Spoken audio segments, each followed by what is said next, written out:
Ropes Organization, Bokart Foundation Indian Trust, Special Coaching to 8th, 9th and 10th class, Digital Virtual Learning. Bangarupalam, Palamanar, Gangavaram, and Petapanjani Mandals, Chittor District, Andhra Pradesh. Donna Sekaran, Chairman. Dr. Sri Lata, Director.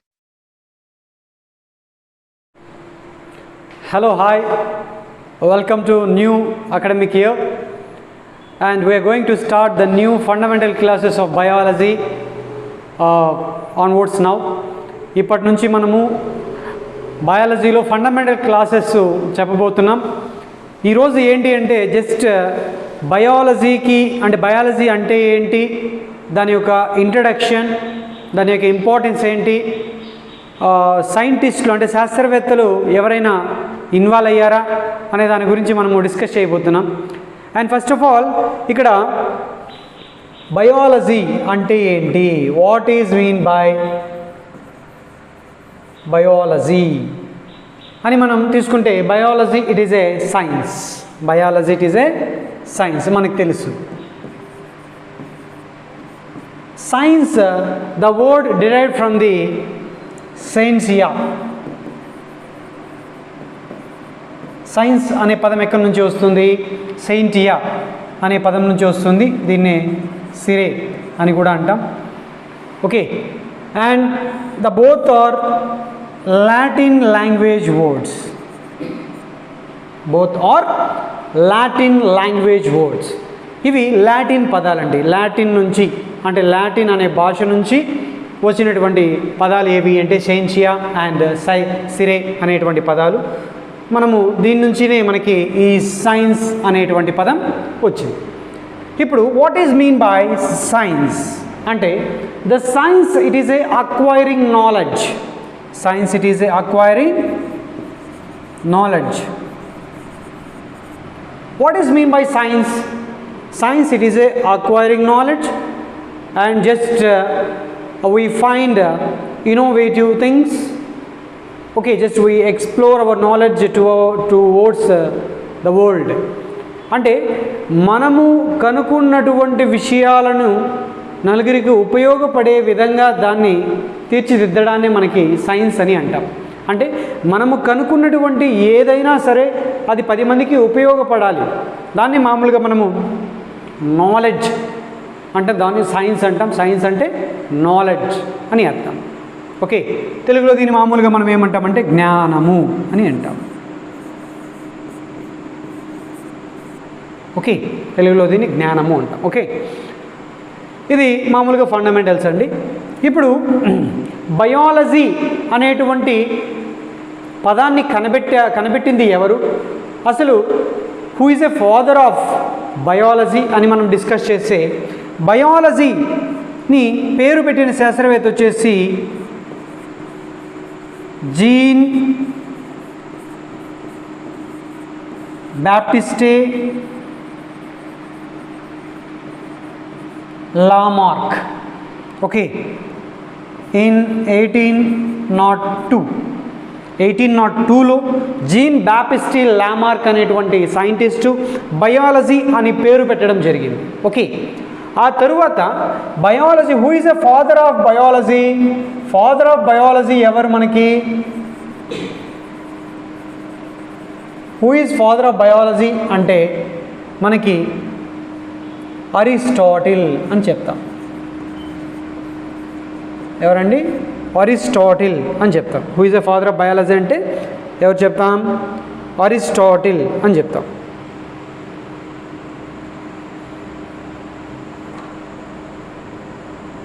ఇప్పుడు మనము అరిస్టాటిల్ని మనము ఏమంటున్నాం? Father of biology అంటాం. అసలు బయాలజీని మనం చూసినట్టయితే, biology is undergoes to divided into 2 branches. బయాలజీని 2 విధాలుగా మనం వర్గీకరించవచ్చు. అవి ఏవేవి అంటే,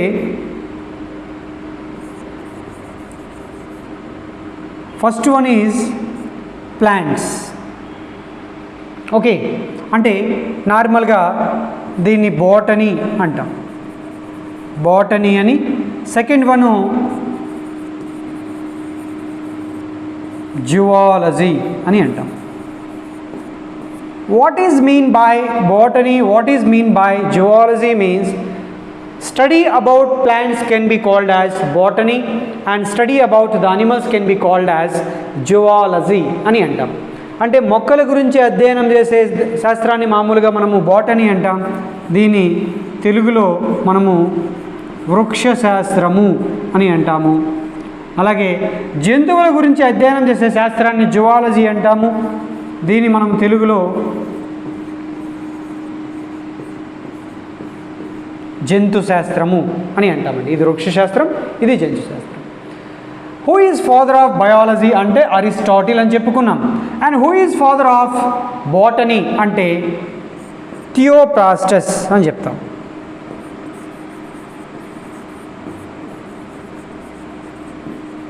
ఎవరండి who is father of botany? Theophrastus అంటాం. Who is father of zoology అంటే మళ్ళీ జువాలజీ యొక్క పితామహుడు అంటే జంతు శాస్త్రం యొక్క పితామహుడు అరిస్టాటిల్ అని చెప్తాం. ఫాదర్ ఆఫ్ బయాలజీ అరిస్టాటిలే, జువాలజీ అంటే ఫాదర్ ఆఫ్ జువాలజీ అరిస్టాటిలే. And who is father of botany అంటే థియోప్రాస్టస్ అని చెప్తాం. ఓకే, థియోప్రాస్టస్ ఎవరు అంటే అరిస్టాటిల్ యొక్క శిష్యుడు. ఓకే, అరిస్టాటిల్ యొక్క శిష్యుడు ఎవరు అంటే థియోప్రాస్టస్.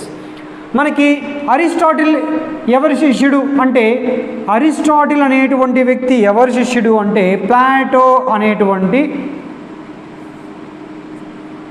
వ్యక్తి శిష్యుడు ఎవరు అంటే అరిస్టాటిల్. అంటే అరిస్టాటిల్ అనేటువంటి వ్యక్తి ఎప్పుడైతే ప్లాటో దగ్గర చదువుతూ ఉన్నాడో ఆయన అరిస్టాటిల్కి గురువు.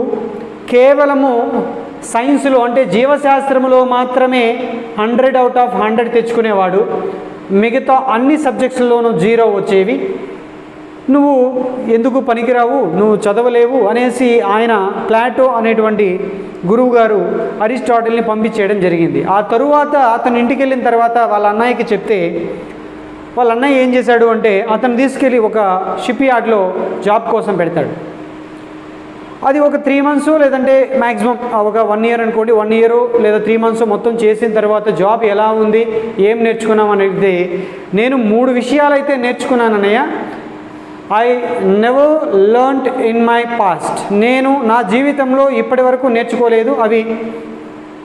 అవి ఆ 3 విషయాలు దేని గురించి అంటే జంతువుల గురించి మరియు మొక్కల గురించి అనేసి చెప్పాడు. ఓకే, ఆ విషయానికి వాళ్ళ అన్నయ్య ఆశ్చర్యపోయాడు. అంతే ఎన్ని సంవత్సరాలు అతను జాబ్లో ఉన్నా కూడా అతని యొక్క ప్రత్యేక దృష్టి దేనిపైన ఉంది అంటే మొక్కలపైన మరియు జంతువులపైనే ఉంది. అంటే నార్మల్గా మనకి ఎక్కువగా జంతువులపైన అబ్జర్వ్ చేయడం జరిగింది. ఎవరు? అరిస్టాటిల్ అనేటువంటి వ్యక్తి. ఓకే, ఈ జంతువుల యొక్క అధ్యయనం అంటే మామూలుగా నీటిలో ఉండేవేవి, తర్వాత నేలపైన నివసించేటువంటివి ఏవి, తర్వాత ఎటువంటి రకమైనటువంటి పక్షులు అనేటువంటివి ఆకాశంలో ఎగురుతుంటాయి అనేసి ఈ 3 విషయాలని ఆయన గమనించి బుక్కులు కూడా రాయడం జరిగింది ఆయన. And they had written some books both Aristotle as well as Theophrastus. ఇప్పుడు అరిస్టాటిల్ రాసినటువంటి బుక్ ఏంటి, థియోప్రాస్టస్ రాసినటువంటి బుక్ ఏంటి అని మనం చూసినట్టయితే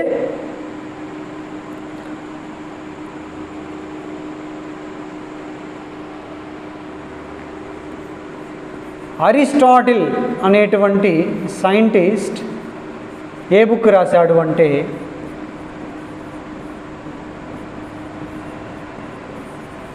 హిస్టారికల్ అనిమేలియా. హిస్టారికల్ అనిమేలియా అనే బుక్ని రాశాడు. నెక్స్ట్ సెకండ్ వన్ థియోప్రాస్టస్ ఏం రాశాడు అంటే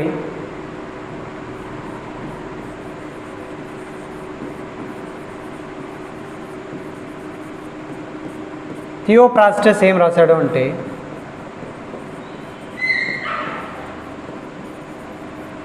హిస్టారికల్ ప్లాంటారం. హిస్టారికల్ ప్లాంటారం అనే బుక్స్ రాశారు. వీటిని కనుక్కున్నటువంటి పద్ధతి ఏది అంటే నార్మల్గా ఇది ఏ మెథడ్ని ఫాలో అయినారంటే వీళ్ళు వీళ్ళు ఫాలో అయింది వచ్చేసి సైంటిఫిక్ మెథడ్. ఓకే, ఈ సైంటిఫిక్ మెథడ్ ద్వారా వీళ్ళు ఈ బుక్స్ రాయడం జరిగింది. కానీ ఈ బుక్స్లో రాసినటువంటి విషయాలు ఎవ్వరికి నమ్మడానికి అంత నమ్మశక్యంగా లేవు. Okay, and nobody believe and what they have return in the books. అంటే వాళ్ళు ప్రాక్టికల్గా ప్రూవ్ చేయలేకపోయారు, సైంటిఫిక్ మెథడ్ని ఫాలో అయ్యారు. కాబట్టి ఈ బుక్స్లో ఆ అనిమల్స్ అనేటువంటివి ఎలా ఉండేవి, ఓకే, మామూలుగా కొన్ని జంతువులు అయితే నేలపైన ఉండేవి, కొన్ని అయితే నీటిలో ఉండేవి, కొన్ని అయితే ఆకాశంలో ఎగురుతూ ఉండేవి అని చెప్పగలిగారు. కానీ ప్రాక్టికల్గా మనకి ప్రూవ్ చేయలేదు. కాబట్టి నార్మల్గా నోబడీ కెన్ బిలీవ్ దట్, ఎవరూ కూడా నమ్మలేదు. ఓకే, అప్పుడు నార్మల్గా వీళ్ళు ఇద్దరూ కూడా మనకి 360 320 BCకి సంబంధించిన వాళ్ళు. ఓకే, ఆ తరువాత 15th century వరకు ఎవరు నమ్మలేదు. దాదాపు ఈ సంవత్సరం నుంచి 15th century వరకు దాదాపు 2000 సంవత్సరాలు ఇక్కడ ఎవరూ కూడా వీటి గురించి డిస్కస్ చేయలేదు. కాబట్టి ఈ 2000 సంవత్సరాలు there is no discussion about the biology, there is no discuss about the animals. ఈ పీరియడ్ని ఏమంటారు అంటే it is a dark period of biology అని అంటారు.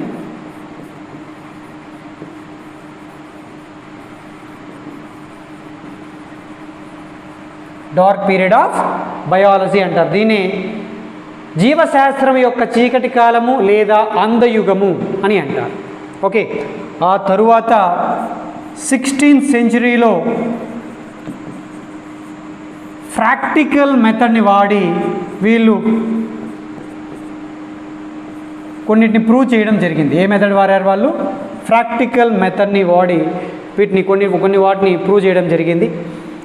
వాళ్ళు ఎవరు సైంటిస్ట్ అంటే విలియం హార్వే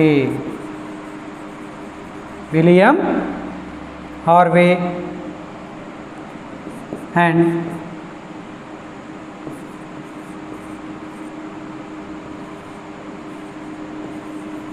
వెసాలియస్.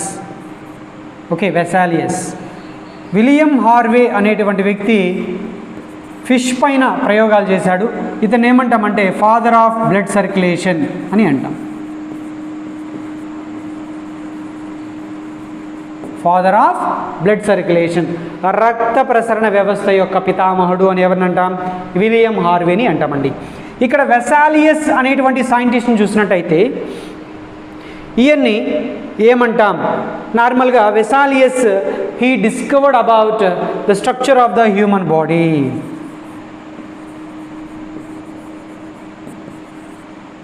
స్ట్రక్చర్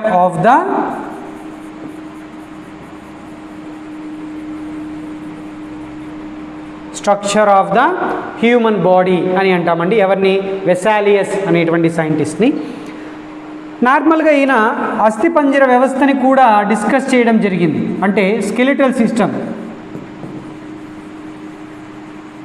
అంటే ఈయన్ని ఫాదర్ ఆఫ్ స్కెలిటల్ సిస్టమ్ అని కూడా అంటారు. The Vesalius scientist can be called as the father of skeletal system అని చెప్పాడు. అంటే ఈ అస్థిపంజర వ్యవస్థ అంటే ఏంటి? మన శరీరము లోపల ఉన్నటువంటి ఎముకలు, వాటిని గురించి క్లియర్గా ఎక్స్ప్లెయిన్ చేయడం జరిగింది. దాన్ని స్కెలిటల్ సిస్టమ్ అని ఇంగ్లీష్లో అంటాం. Who is the father of skeletal system అంటే వెసాలియస్ అని చెప్పుకుంటామండి. Okay, and this are all the basic fundamentals of the biology. ఇది మీకు క్లియర్గా బాగా అర్థమైంది అనుకుంటాను. ఎందుకంటే వీళ్ళు ప్రాక్టికల్ మెథడ్లో చేసి చూపించారు కాబట్టి ప్రతి ఒక్కరూ కూడా నమ్మారు. సైంటిఫిక్ మెథడ్ ద్వారా వాటిని ప్రాక్టికల్గా ప్రూవ్ చేయలేరు. అంటే ప్రాక్టికల్ మెథడ్స్ ఎప్పుడైతే వాడతామో అప్పుడే ప్రజలకు ప్రతి ఒక్కరికి కూడా అర్థమవుతుంది. Okay, these are all the basic fundamentals. I hope you understand well. Thank you one and all.